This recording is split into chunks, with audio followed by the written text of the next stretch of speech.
स्वागत है आप सभी को टाइम द नॉट विथ नामागामी सिस्टर के एपिसोड नंबर 8 में। एपिसोड के स्टार्टिंग में ये चांद को देखकर कह रही होती है कि ये कितना बड़ा है। नेक्स्ट हम आसाई को देखते हैं जो कि दौड़ने के बाद वापस आ चुकी थी। यूना उसे देखकर कहती है तुम लेट हो। आसाई उसे देखकर कहती है तुम्हारा मूड तो ठीक हो चुका है। यूना इस पर कहती है मैं हमेशा तो दुखी नहीं रह सकती ना। आगे उरुयु आसाई से कहता है क्या तुम्हें अपना बड़ी बहन मिली, और ये मत कहना कि तुम उसे ढूंढना भूल गए हो। आसाई इस पर कहते तुम चिंता मत करो, वो अपने आप ही वापस आ जाएगी। उरुयु इस पर कहता है क्या तुम्हें नहीं लगता तुम उसे कुछ ज्यादा ही खुला छोड़ रहे हो।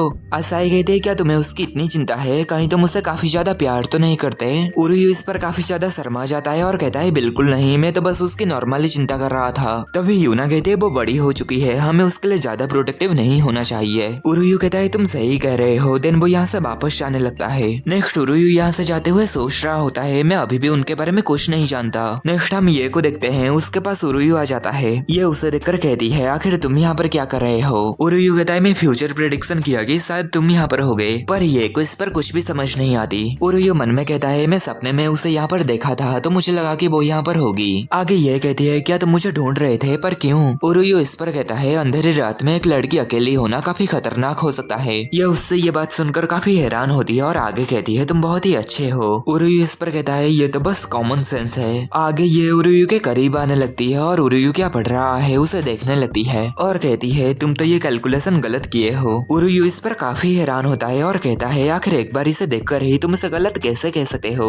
ये इस पर अपने मन में ही अबाकस बना के सही जवाब उसे कैलकुलेट करके बता देती है। उरुयु ये सुनने के बाद कहता है तुम सही हो, मैं यहाँ पर गलत किया था। और आगे कहता है तुम हर चीज में अच्छी हो है ना, तुम आर्ट स्कूल में जाती हो, डिजाइन में तुम्हारा इंटरेस्ट है और तुम मेंटल अरिथमेटिक में भी अच्छे हो, तुम्हारे पास बहुत सारे स्किल्स हैं। ये कहती है जब मैं छोटी थी तब मुझे बहुत सारी चीजें सिखाया गया था, जैसे कि चाय बनाना, फ्लावर अरेंजमेंट और मार्शल आर्ट्स। उरुयु कहता है इतने सारे टैलेंट्स के साथ तुम अपना फ्यूचर चुन सकते हो है ना। यह कहती है आखिर में फ्यूचर में क्या कर रही होंगी, शायद मैं एक डिजाइनर बनूंगी या फिर एक मैथमेटिशियन, या फिर मैं किससे शादी करूंगी और श्राइन का सक्सेसर कौन होगा। उरुयु आखिर तुम क्या चाहते हो, मैं इनमें से क्या बनूं। उरुयु इस पर कहता है आखिर तुम मुझसे ये क्यों पूछ रहे हो। यह कहती है अगर तुम्हारी पढ़ाई खत्म हो गया है तो चलो चलते हैं। तभी बहुत तेज हवा चलने लगती है जिससे वो लड़खड़ाने लगती है और उरुयु उसे बचाने लगता है। तभी वो दोनों ही पानी में गिर जाते हैं और आगे हम देखते हैं उरुयु पानी में होता है और ये उसके ऊपर बैठी हुई होती है। आगे ये उसके ऊपर से उठ के उससे माफी मांगती है। नेक्स्ट हम देखते हैं उरुयु हॉट स्प्रिंग में बैठा हुआ होता है और कहता है आखिर मैं यहाँ पर क्या कर रहा हूँ। और यूना यहाँ पर गुस्सा होते है कि वो हमारे हॉट स्प्रिंग में क्यों ना आ रहा है। ये इस पर कहती है हम उसे ऐसे ही भीगे हुए नहीं छोड़ सकते, नहीं तो उसे जुकाम हो जाएगा। यूना कहती है तुम्हारे और उरुयु के बीच में कुछ हुआ तो नहीं ना। ये कहती है कुछ भी नहीं हुआ और तुम पहले से बहुत ही खुश दिखाई दे रहे हो, क्या तुम दोनों के बीच में कुछ हुआ। यूना को इस पर ये वाला सीन याद आ जाती है और वो हड़बड़ाते हुए कहती है हरगिज़ नहीं, ऐसा कुछ भी नहीं हुआ। और ये दोनों समझ जाते हैं कि कुछ तो हुआ है और ये कहती है तुम एक खुली किताब की तरह हो। आगे आसाई ये से कहती है आखिर तुम दोनों पानी में कैसे गिर सकते हो। ये कहती है असल में इसमें मेरी गलती थी। आसाई इस पर उसके कान में कहती है तो फिर तुम उससे माफी मांगने के लिए उसके साथ नहाने का आइडिया कैसा रहेगा। नेक्स्ट हम उरुयु को देखते हैं, ये यहाँ पर बाहर से कहती है मैं अंदर आ रही हूँ। उरुयु इस पर काफी ज्यादा शर्मा जाता है और इस तरीके की इमेजिनेशन करने लगता है। आगे वो अपना इमेजिनेशन से बाहर आके कहता है आखिर मैं ये सब क्या सोच रहा हूँ, मुझे छुपने के लिए कोई अच्छी जगह ढूंढनी होगी। तभी ये यहाँ पर आ जाती है और वो यहाँ पर उरुयु को शैम्पू देने के लिए आई थी, पर आगे वो उरुयु को ऐसे देखकर कहती है आखिर तुम्हें क्या कर रहे हो। उरुयु कहता है मुझे लगा कि तुम यहाँ पर नहाने के लिए आई हो। यह कहती है क्या तुम्हें ऐसा लगा, तुम तो बड़े ठरकी हो। नेक्स्ट उरुयु यहाँ पर पढ़ाई करते हुए सोच रहा होता है अरे नहीं ये तो सब कुछ सपने जैसा ही हो रहा है। आगे वो ये को यहाँ पर देखकर कहता है मुझे उसकी परवाह नहीं करना चाहिए, मुझे अपना फोकस पढ़ाई के ऊपर करना चाहिए। ऐसे ही उसे पढ़ाई करते हुए आधे घंटे से भी ज्यादा समय बीत जाता है पर यह अभी भी यहाँ पर होती है। तभी उरुयु उसके पास जाकर कहता है आखिर तुम इतने समय से क्या कर रहे हो। यह कहती है मैं इनमें से क्या लूं डिसाइड नहीं कर पा रही हूँ। तभी हमें पास्ट का सीन दिखाया जाता है, ये कि जिंदगी की सारी डिसीजन कोई और ही ले लिया करते थे, शायद ये उसके मॉम होंगे या फिर कोई और, इसलिए ये को यहाँ पर डिसीजन लेने में मुश्किल हो रही होती है। इस पर उरुयु उसके लिए एक चूज कर देता है और कहता है तुम एक खोए हुए बच्चे की तरह हो,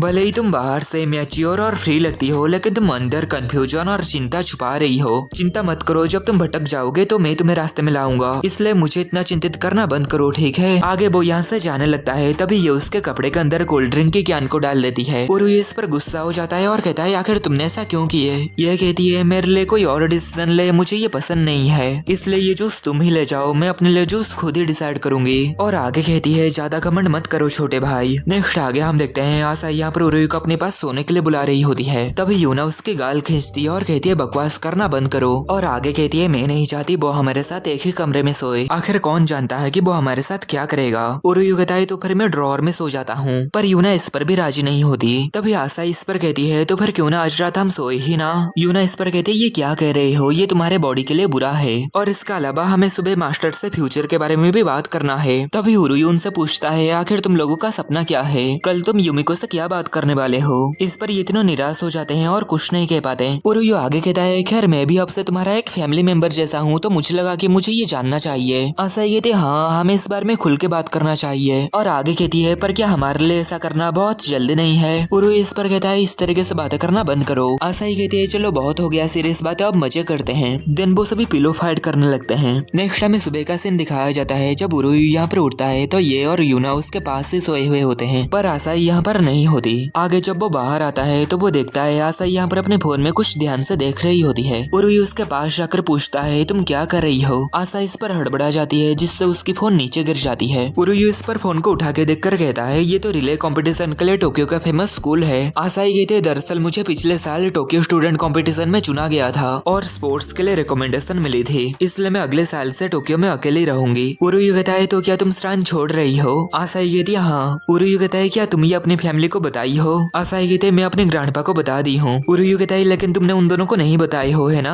आसा ही कहते वो मुझसे प्यार करते हैं इसलिए मैं चिंतित हूँ, इसलिए अगर मैं उन्हें ये कभी नहीं बताऊंगा तो वो मेरे बारे में चिंतित नहीं होंगे। इसका मतलब यह है कि ये तुम्हारे और मेरे बीच का एक सीक्रेट है। इस पर उरुयु उसकी गाल खींचते हुए कहता है तुम हमेशा मैच्योर दिखने की कोशिश करते हो है ना। जब मैंने तुम लोगों से तुम्हारे फ्यूचर के बारे में पूछा तो तुमने सवाल टाल दिए। तुम्हें डर लग रहा होगा कि वो दोनों इसके खिलाफ होंगे है ना, पर तुम चिंता मत करो, मुझे यकीन है वो तुम्हारा सपोर्ट जरूर करेंगे। तभी आसा ही उससे कहती है तुम गलत सोच रहे हो, मुझे पता है वो मेरी सपोर्ट करेंगे, इसलिए मैं उनसे बात नहीं कर सकती। उरुयु कहता है तो फिर दिक्कत क्या है, चलो युमिको को तुम्हारे सपने के बारे में बताने चलते हैं, दिन हम तुम्हारे बहनों को भी इसके बारे में बताएंगे। पर आसाई उन्हें ये बताना नहीं चाहती है और ऐसे ही खींचा खींची में उरुयु आसाई के ऊपर गिर जाता है और इसका फायदा उठाते हुए आसाई उरुयु की फोटो खींच लेती है और कहती है अगर तुम नहीं चाहते हो कि ये फोटो किसी के सामने आए तो तुम्हें इसे सीक्रेट रखना होगा। उरुयु कहता है तुम सच में इसे छुपाना चाहते हो, मैं समझता हूँ कि ये एक सेंसिटिव मामला है और तुम नहीं चाहते हो कि कोई इसमें दखल दे, पर मैं इसे सभी से छुपाने से इनकार करता हूँ। आसाई कहते पर तुम्हारे नाक से खून क्यों बह रहा है। उरुयु अपने नाक से खून को पोंछते हुए कहता है अपने कपड़े को अच्छे से पहनो। आसाई इस पर काफी ज्यादा शर्मा जाती है और कहती है देखो देखो हमारे यहाँ एक ठरकी है। तब यहाँ पर ये दोनों आ जाती है और कहती है आखिर तुम दोनों यहाँ पर क्या कर रहे हो। उन दोनों को देखकर आसाई यहाँ से भाग जाती है और यूना यहाँ पर उरुयु के ऊपर गुस्सा होने लगती है कि क्या तुमने उसके साथ कुछ गलत किए हो।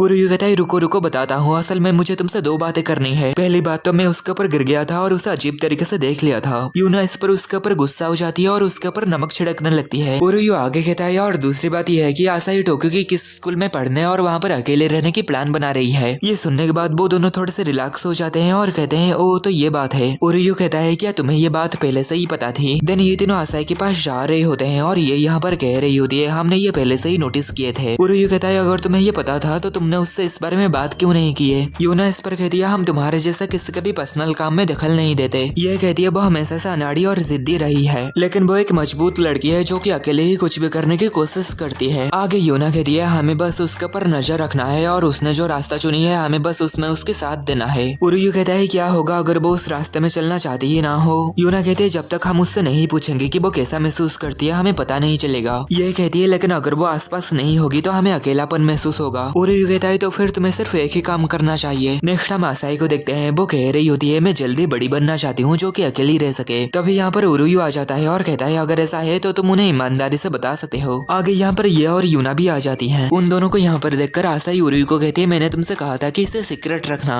उरुयु कहता है लेकिन मैं तुम्हें तुम्हारे कीमती फैमिली से दूर होने नहीं दे सकता। आगे ये दोनों आसाई के पास आकर कहती है क्या तुम हमें अपनी फीलिंग बताओगी, हम उसमें तुम्हारे साथ देंगे। आसाई इस पर सोचती है वो दोनों सच में मेरे साइड में हैं और मेरे फ्यूचर के बारे में सोचते हैं, तो फिर मुझे नहीं लगता वो मुझे ये करने से रोकेंगे। मुझे बस उनकी उम्मीदों के ऊपर खरा उतरना है। आगे वो दोनों आसाई के सर में उसकी रिबन बांध देते हैं और कहती है चाहे तुम हमसे कहीं भी या फिर कितनी भी दूर क्यों ना चले जाओ हम तुम्हारे लिए प्रार्थना करेंगे। इससे कोई फर्क नहीं पड़ता कि तुम किस तरीके का फ्यूचर चाहते हो, हम तुम्हारी मदद करेंगे ताकि हमारे मॉम ने जो बंधन बांधे है वो ढीला ना पड़े। तभी आसाई कहती है मैं इसे वापस लेती हूँ, मैं टोक्यो नहीं जा रही हूँ। जो सुनकर उसकी दोनों बहनें काफी ज्यादा हैरान होते हैं। आगे आसाई कहती है मैं जो कि सबसे ज्यादा सुंदर श्राइन मेडन अगर श्राइन को छोड़ के चली जाऊंगी तो हम बहुत सारे विजिटर्स को खो सकते हैं, इसलिए मैं अपने घर के पास वाले स्कूल में ही जाऊंगी और इसलिए इसलिए मैं चाहती हूँ कि हम साथ रहे। इस पर वो दोनों खुद से रोने लगते हैं और आसाई को गले लगा देते हैं और उरुयु भी इन्हें ऐसे देखकर काफी खुश होता है। और आसाई यहाँ पर कहती है अब जाके मैं आराम महसूस कर पाई, और इतना कहकर वो सो जाती है। नेक्स्ट वो जब जागती है तब वो देखती है उरुयु उसे अपने पेट में बिठा के लेके जा रहा होता है। इस पर वो शर्मा जाती है और कहती है मुझे नीचे उतार दो। उरुयु कहता है कोई बात नहीं, तुम्हें नींद आ रही है ना, तुम ऐसे ही रहो। आसाई आगे कहती है तुम्हें पता था मैं कैसा महसूस कर रही थी और तुमने उन दोनों को बुलाए, तो तुम्हें सच में दूसरों को तकलीफ देने में मजा आता है ना।